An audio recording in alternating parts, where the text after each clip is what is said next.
کبھی سوچا ہے کہ یہ جو ہمارے اندر ایک میں کا احساس ہے، یہ جو آواز ہے جو کہتی ہے کہ میں موجود ہوں، یہ آخر ہے کیا؟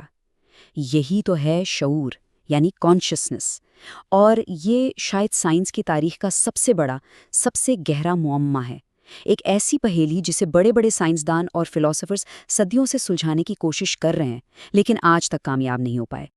تو سوال یہ ہے کہ آخر سائنس کا سب سے بڑا معمہ ہے کیا؟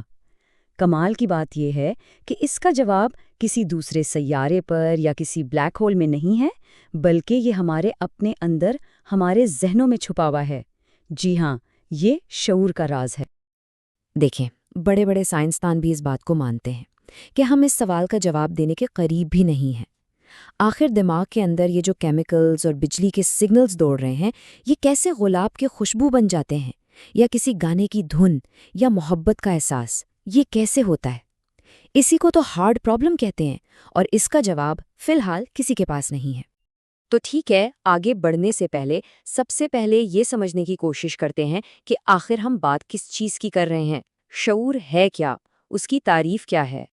ایک فلاسفر ہیں تھامس نیگل، انہوں نے اس کی بہت ہی سادہ لیکن کمال کی تعریف کی ہے۔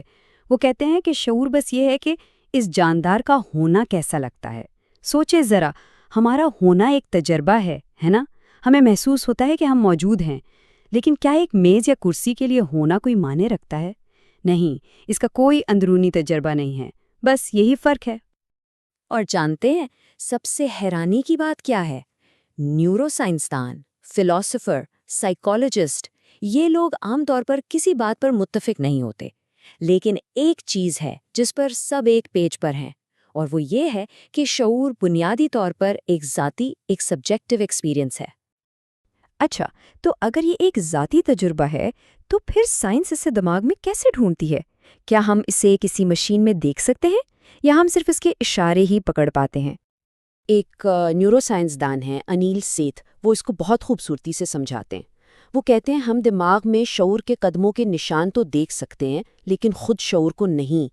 مطلب ہم یہ تو دیکھ سکتے ہیں کہ دماغ کا کون سا حصہ کب ایکٹیو ہوا، لیکن وہ جو احساس ہے وہ ہمیں نظر نہیں آتا۔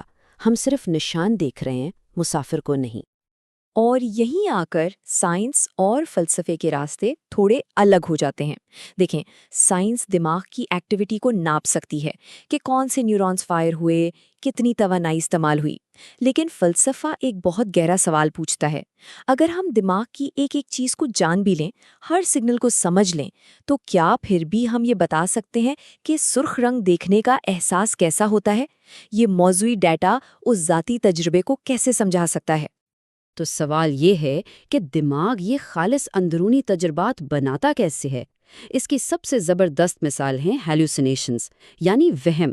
سوچیں، یہ ایک ایسا تجربہ ہے جو مکمل طور پر دماغ کے اندر پیدا ہوتا ہے، اس کا باہر کی دنیا سے کوئی لینا دینا نہیں ہوتا۔ اس کو سمجھنے کے لیے ایک بہت ہی عام مثال لیتے ہیں۔ ہم سب کے ساتھ کبھی نہ کبھی ایسا ہوا ہوگا کہ جیب میں فون پڑا ہے اور ہمیں لگتا ہے کہ وہ وائبریٹ ہوا، لیکن جب نکال کر دیکھتے ہیں تو کچھ بھی نہیں ہوتا۔ اسے کہتے ہیں فینٹم فون وائبریشن۔